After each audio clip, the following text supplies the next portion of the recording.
Kita bahas lagi globalis. Walau tidak ada hubungannya dengan fulus di kantong kita secara langsung, yang bisa untuk membayar biaya bulanan listrik, internet, sandang pangan, pendidikan, kesehatan yang sekarang kita sedang sangat perlukan. Namun memahami gerakan yang terjadi di dunia ini memberikan kita pemahaman akan langkah ke depan untuk menyalip di tikungan, mengubah masalah menjadi peluang. Mundur sedikit ke rapat Jacqueline Island di tahun 1910 yang ingin dolar menjadi mata uang dunia baru terlaksana dengan 2 perang dalam 35 tahun setelahnya. Baru pada tahun 1945 impian mereka menguasai dolar tercapai. Globalis dengan world currency sesungguhnya adalah pasangan sejati, sehingga ketika mata uang negara bermain dalam 70 tahun ini menjadi tidak terkendali secara penuh oleh globalis, globalis tidak suka. Globalis ingin pegang kendali lagi. Globalis terinspirasi dengan apa yang dilakukan anak muda di tahun 2009 menciptakan Bitcoin. Bitcoin tercipta karena ketidakpercayaan dengan mata uang negara dunia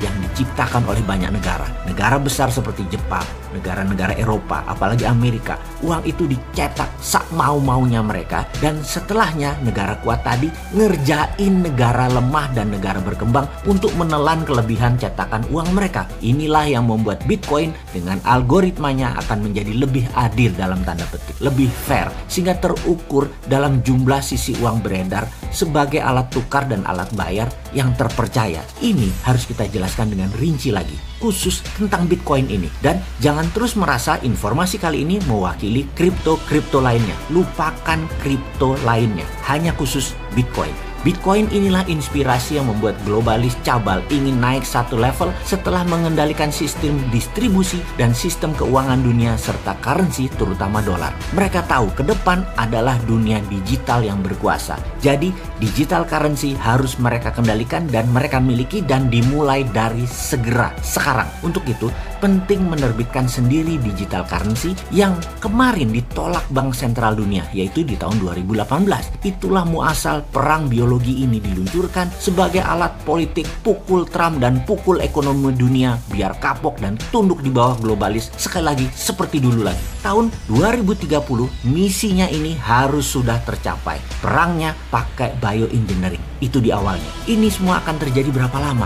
Mungkin 4 tahun lagi sejak tahun 2020. Jadi masih ada sampai tahun 2024, atau mungkin tidak ada batas waktunya sampai keinginan mereka tercapai. Maka jawabannya, perang ini masih panjang, virus masih panjang. Lalu apakah senjatanya hanya virus COVID? Saya belum berani menjawab. Perlu pendalaman lagi. Bisa saja tool lainnya lagi yang mereka pakai. Ada banyak yang nggak bisa kita tebak. Bisa perubahan cuaca, bisa makanan berkurang stoknya, dan lain sebagainya. Yang jelas casualties at war atau korban perangnya bisa besar sampai negara-negara nasionalis patriotik menyerah semua. Target mereka apa sih? Jangan-jangan 200 juta pengangguran di seluruh dunia itu terjadi beneran. Jangan-jangan 2% dari populasi yang terpapar dari target 1 miliar manusia kena korban COVID akan hilang nyawanya. Dan ini benar-benar terjadi. COVID bisa mematikan 20 jutaan manusia. Ini jangan-jangan benar terjadi. Thanos bener dah pikiran mereka itu.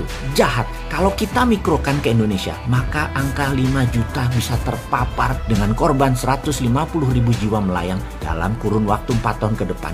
Dan ini bisa terjadi. Wah, ini sadis sekali. Amit-amit dan tidak boleh terjadi. Saat ini dengan angka COVID terpapar 800 ribuan saja sudah sangat mengerikan. Jangan sampai yang terpapar 2 juta manusia terjadi di tahun 2021 ini. Ini mengerikan. COVID harus bisa ditangani segera. Mungkin salah satunya dengan vitamin, makan, dan minuman suplemen yang mengandung oksidan tinggi diberikan gratis ke masyarakat. Juga farmasi kita memproduksi antibodi disebar gratis. Juga vaksin gratis dipercepat, diperbanyak oleh pemerintah. Urusan vaksin, saat ini semua negara melakukan hal yang sama, mengantri membeli vaksin. Sayangnya lama proses mendapatkannya. Indonesia baru dapat jatah 30 jutaan vaksin. Amerika sudah pesan 600 juta vaksin. Uni Eropa pesan 1,3 miliar vaksin dan Cina pesan 3 miliar vaksin. Kecepatan memproduksi vaksin untuk 3-4 miliar manusia itu ternyata dengan kapasitas 10 pabrik di dunia saat ini yang memproduksi vaksin full speed, mudah-mudahan tercapai memenuhi kebutuhan separuh dunia tersebut di tahun 2024. Kalau untuk 100% populasi dunia dengan full kapasitas produksi vaksin, maka mungkin baru terpenuhi di tahun 2030. Masih panik sesungguhnya dunia pada saat ini. Pilihannya adalah menyerah pada maunya globalis, kendali dunia pakai digital currency mereka, pakai digital teknologi mereka, atau dunia berantakan porak-poranda sama dengan efek perang dunia dulu, perang dunia pertama dan perang dunia kedua. Atau berstrategi seperti Trump yang patriotik nasionalis yang terbukti gagal membendung globalis dan membuat dunia dikotak-kotakan seperti sekarang, kecuali nurut maunya globalis. Nurut maunya globalis itu bagaimana? Indonesia jadi negara market. GDP-nya dijebak di antara 3.500 sampai 6.000 dolar per kapita. Tidak akan pernah lebih tinggi dan berdaulat menjadi juara negara pemenang di tahun 2030, juga di tahun 2045. Nggak mungkin 100 tahun Indonesia merdeka atau 100 tahun Indonesia emas. Susah kalau kita turuti maunya globalis, kita akan dijebak terus di tengah. Buktinya sudah 6 tahun GDP saat ini per kapitanya, ya segitu-segitu saja. Covid dan trade war ini berefek ekonomi negatif bagi Indonesia kalau nahkoda dan awak kapalnya tidak mahir mengendalikan perahu di tengah badai ini. Solusi Covid yang paling telak pengaruh buruknya kalau tidak distrategikan. Sungguh bisa ambiar bernegaranya. Bener deh, kita duduk bersama lagi deh benahi kelemahan penanganan Covid. Nakes sudah mati-matian berjuang. Salah kelola Covid bisa-bisa akan musnah kita. Musnah bukan hilang, tetapi Indonesia tidak berdaulat dan menjadi negara kalah.